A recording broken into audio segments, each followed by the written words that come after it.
Fine Scotch Whiskey Moonshine.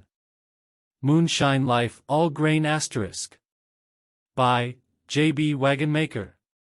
Fine Scotch whiskey, produced at home, adopted from Harry's Glenmorangie Clone Nano.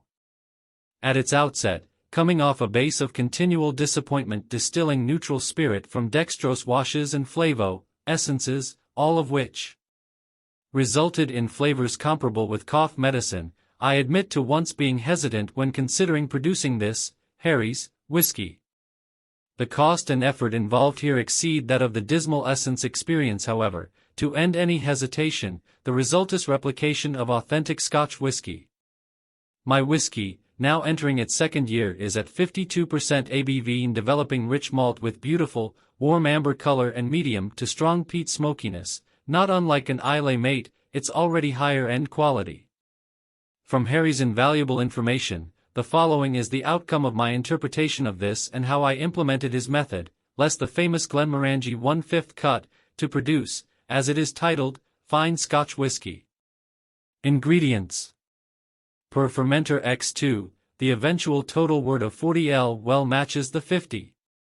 Still boiler, filling the boiler beyond this may cause FOA.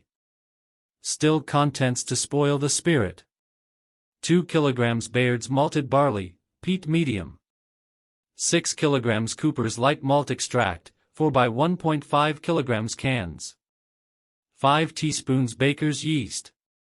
1 sachet ale yeast, Fermentus Cephali US 05.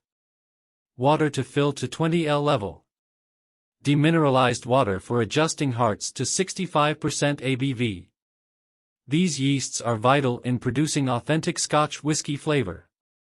See Harry's posting. Prepare the wort. Remember, amounts are for 1 fermenter, you're making 2 batches. Mash and sparge the grain. Begin by mashing the grain. Place dry grain, 2 kg per bucket, rough cut, add 61 tap water, hot as you can get it, wrap a good quilt tightly around the buckets to hold heat in. Leave 1 hour. Alternatively, use slow cookers or large boiler to more efficiently mash your grain. Hold temp at 65°C for 30 minutes. Next, strain liquid from the grain into a sterilized, new, garbage bin. With a couple of liters of very hot to boiling water, do a final rinse over the grain. Keep water usage to a minimum as your final fermenter level should not exceed 20 based on a 50L still boiler. I squeezed dry mine, collecting nearly all moisture. This grain is now spent, but you have, in your liquid, the all-important peat smoke and some barley malt. In lieu of preparing an all-grain ferment, the full mightiness, call it cheating, comes by adding light malt extract. The temperature of the strained malt liquid is sufficient to fully liquefy the extract. Add 6 kg per fermenter. I used Cooper's light malt extract. Your level may now be around the 12L mark. Aiming for a final fermenter temperature of around 25 to 30°C, these years are temp forgiving. However, extremes will compromise quality. Other than in midwinter, top up to 20L using cold tap water. In cold weather, wrapping fermenters with a quilt over an electric blanket will maintain good temperature to complete the fermentation. Aim for an initial gravity of around 1.070 and a final gravity of 1.000 or less. Be aware that initial fermentation is quite aggressive.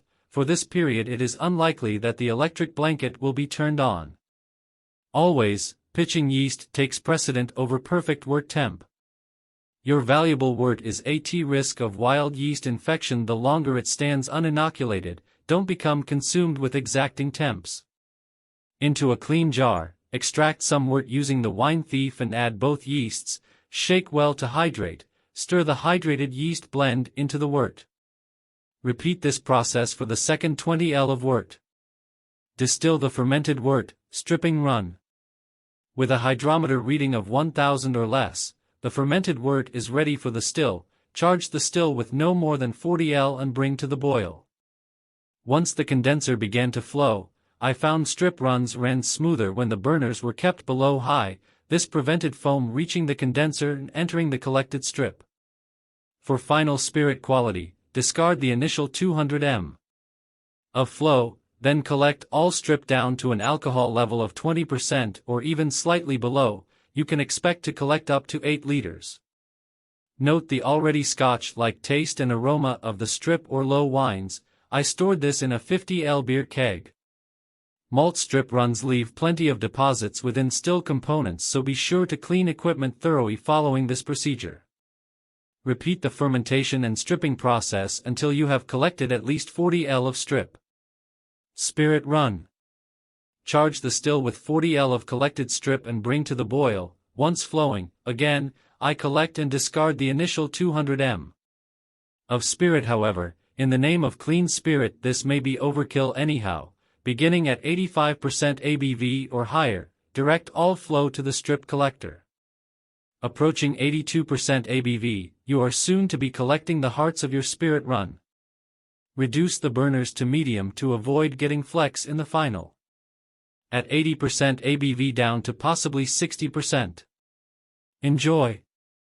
Moonshine Life Recipes.